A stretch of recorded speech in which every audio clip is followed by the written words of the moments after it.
Ocean, गहरे समुंदर जहाँ पे शांत, काम, एकदम निर्मल एहसास, उसे कहते हैं ओशन।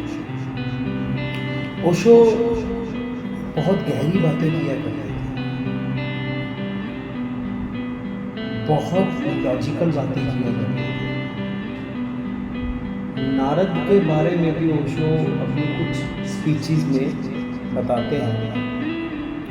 एक संगीतकार, एक कवि और एक बहुत ही सुंदर व्यक्ति नारद,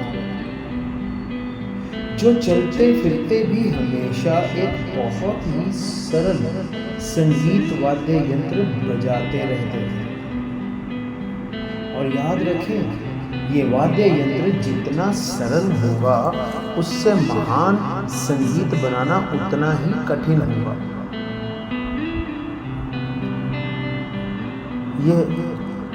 वह एक साधारण वाद्य यंत्र, एक तार वाला सितार अपने साथ रखते थे, हमेशा अपने साथ रखते थे।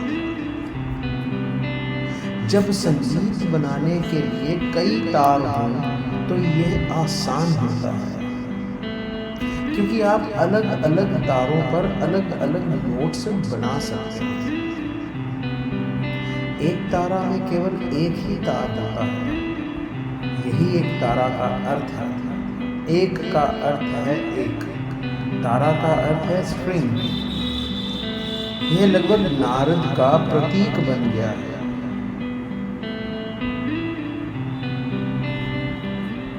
आपको उनकी कोई भी मूर्ति या पेंटिंग उनके एक तारे के बिना नहीं मिलेगी।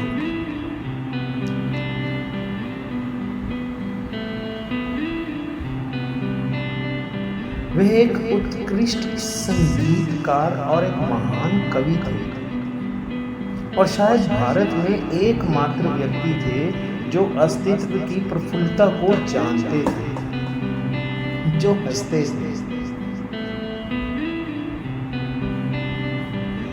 आपको अगर ये और पढ़ना है या जानना है कि ओशो नारद के बारे में और क्या कहते थे या कह के गए हैं, तो उनकी लिखी एक किताब जिसका जिक्र मैंने अपने पिछले पॉडकास्ट में किया था, द मसीहा, उसके पहले वॉल्यूम के 20वें अध्याय का अध्ययन कीजिए। आप पढ़ पाएंगे, समझ पाएंगे ओशो ने नारद के बारे में क्या लिखा है। यही कारण है कि दूसरी पुस्तक जो मैंने चुनी है वे नारद की भक्ति सूत्र है। ये ओशो ने अपने एक प्रवचन के दौरान कहा था। अथा तो भक्ति जिज्ञासा, प्रेम की जांच से शुरू हुई। ओशो ने बोला था, that's why the second book I choose is Narad's Bhakti Sutras. His sutras begin with अथातो भक्ति जिज्ञासा।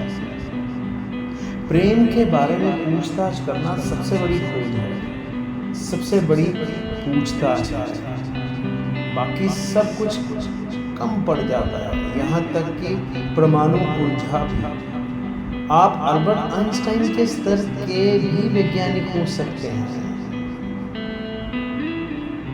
लेकिन जब तक आप प्यार नहीं करते तब तक आप नहीं जानते कि वास्तविक पूछताछ क्या है। और ना केवल प्रेम, बल्कि प्रेम प्लस जागरूकता, तब ये प्रेम की जांच बन जाता है दुनिया का सबसे कठिन कार्य, the most difficult task in the world. मुझे दोहराने दो, let me repeat, it is the most difficult task in the world। ये दुनिया का सबसे कठिन काम है। लव विद अवेयरनेस, जागरूकता के साथ प्यार करना। लोग प्यार में पड़ जाते हैं, लोग प्यार में बेहोश हो जाते हैं। उनका प्रेम केवल जैविक है, गुरुत्वाकर्षण है, एक अट्रैक्शन है। वे नीचे पृथ्वी की ओर खींचे चले आते हैं। लेकिन नारद बिल्कुल अलग प्रेम के बारे में बात कर रहे हैं। ध्यान के रूप में प्रेम, जागरूकता के रूप में, या वैज्ञानिक शब्दों में गुरुत्वाकर्षण के विरुद्ध उत्तोलन के रूप में प्रेम। ओशो कहते हैं कि गुरुत्वाकर्षण को कब्रों के लिए छोड़ दो, उड़ो, फ्लाई, उठो। और जब कोई प्रेम की ओर बढ़ना शुरू करता है, सितारों की ओर उड़ता है, तो वे अथातो भक्ति जिज्ञासा है। मैंने भी ये पढ़ा है, ओशो की एक किताब है जिसका जिक्र है मेरे पिछले पॉडकास्ट में और उससे पिछले कई पॉडकास्ट में। इसका शीर्षक है बुक्स आई हैव लव्ड। उसका 5वां अध्याय पढ़िएगा। क्या खूब लिखा है ओशो ने नारद के बारे में कि नारद कैसे थे,